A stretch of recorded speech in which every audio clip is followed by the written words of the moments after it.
I've been a tour guide here for the last 25 years, and I never ever get tired of taking groups around this beautiful historic building. I think it's fair to say that Samlesbury Hall is a national treasure, attracting people from not only Great Britain, but from across the globe. Every single room has a different story. The hall in those 800 years has experienced murders, executions, and some terrible, heartbreaking affairs of the heart as well. I love the building because I never get tired of meeting people, but also showcasing this fabulous building to tourists from across the globe.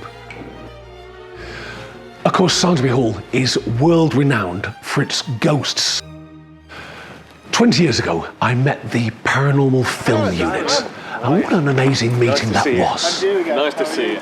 Nice to see you. To see you nice. Yeah, Samlesbury Hall is a beautiful Tudor building, lots and lots of history, and I believe it was originally a part building and it was extended over time, and with that sort of extension comes layers of different times of history. That's the original bit, the middle bit there, where it's got the wattling door, and then all this is the addition. Absolutely love it. It's got a real mixed energy. You can tell there's things gone on in there, and you can tell there's family life gone on in there as well. It would have been an amazing home to be brought up in, and it would have been big family in there. You could see it, you could feel it, you can feel that love and energy, and you can also feel the death that's happened there. Depending on what part of the building you're in, there are certain feelings you get. You're always being watched. You always feel like you're being watched in every single room. It goes very open, and you always feel like someone's up here in the galleries looking down at you. You're going up the stairs, you feel there's someone following you. Lots and lots of things go on.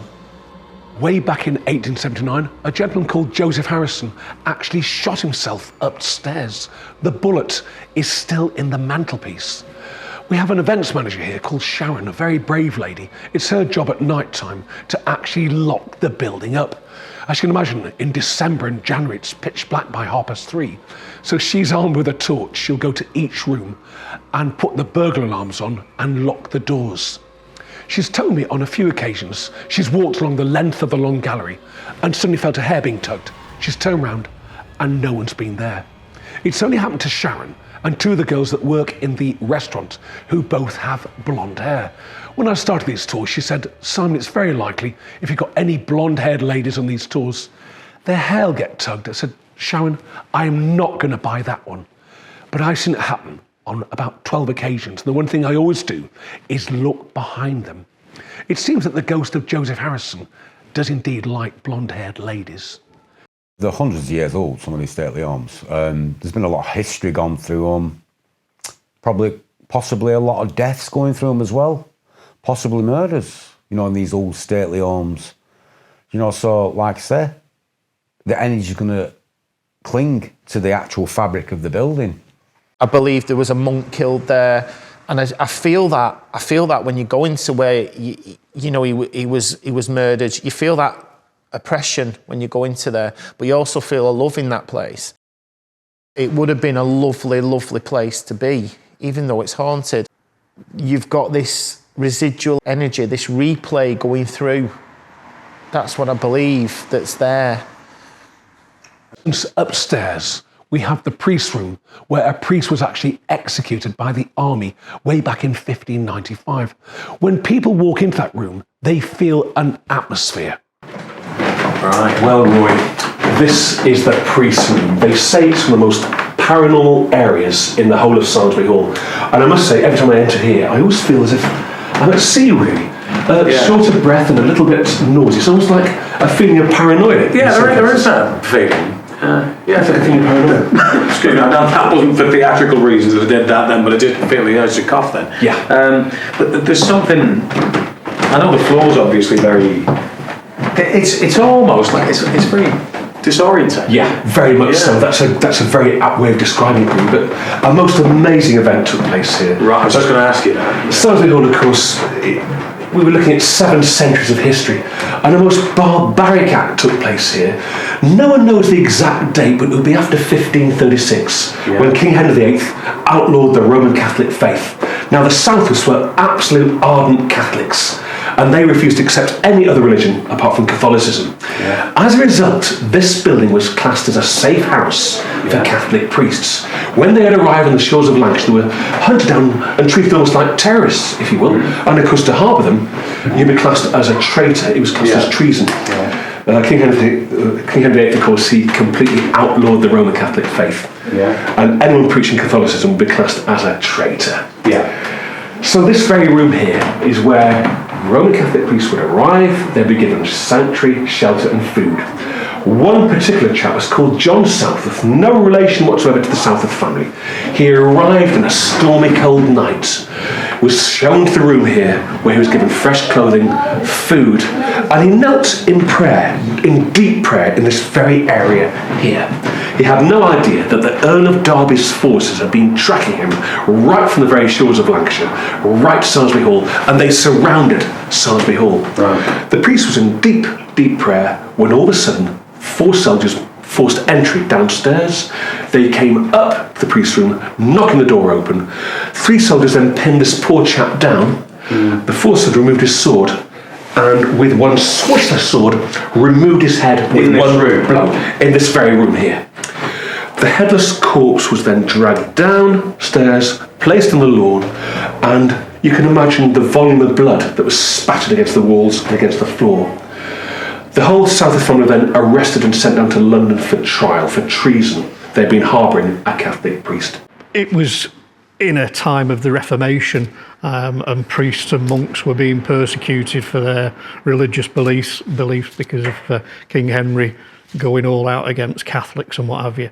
The floor is still stained. You can take a photograph of the floor and it will come up with a red stain. Any attempt to clean the floor just didn't work.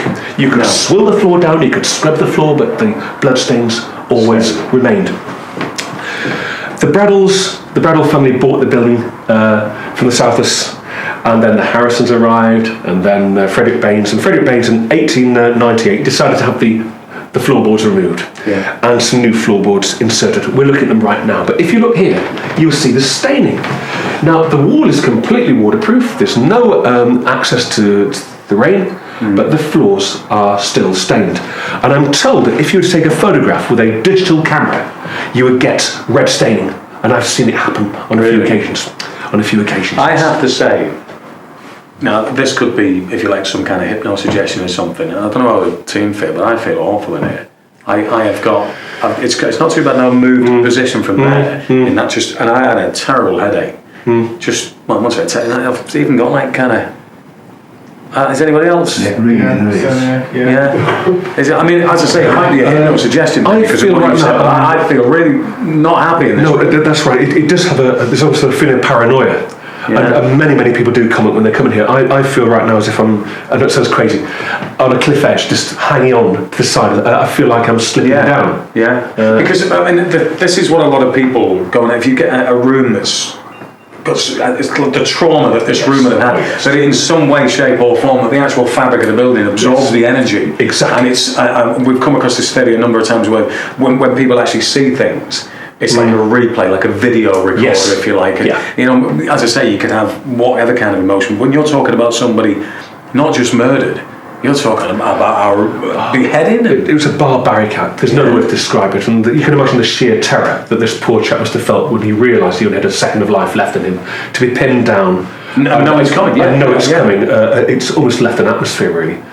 And that's what I'm saying. You can sense this atmosphere, and I know people would turn around and say, "Well, you just told me the story of what happened," and that's going to play in your mind. But it's almost tangible. You know, I do feel as though there's something not right about this room. And if I would have said, if I'd have come in here without the knowledge that you've just given me, I would have thought, "Oh God, I don't like it in here." I would feel like that. Yes, I'm sure I would. There's a definite atmosphere. You can feel it. You can almost cut it with a knife. It's almost as well. There's no air about it. There's no. You can't breathe properly. It's very heavy. Claustrophobic. Yeah. But it's almost like, you know, I can imagine what it must be like at the Beijing Olympics or something like that. You know, with the kind of smoke, and that's what it feels like. Very much so. There's definitely an atmosphere here. You can feel it. I think I'm go somewhere else, to be honest. That's all right. that room you go in, you do feel that energy. And other places, you feel lovely energy. You feel that you could live there. Here in Great Britain, of course, we have some beautiful, beautiful buildings, like Samlesbury Hall. But Samlesbury Hall does date back to the year 1322. So therefore, each room comes from a different era. I do believe that there's a life after this one, and I do believe in Samlesbury Hall, some of those spirits are still with us to this very, very day. As I say this, I almost feel as if I'm being watched, and Samlesbury Hall does have this reputation for things that go bump in the night.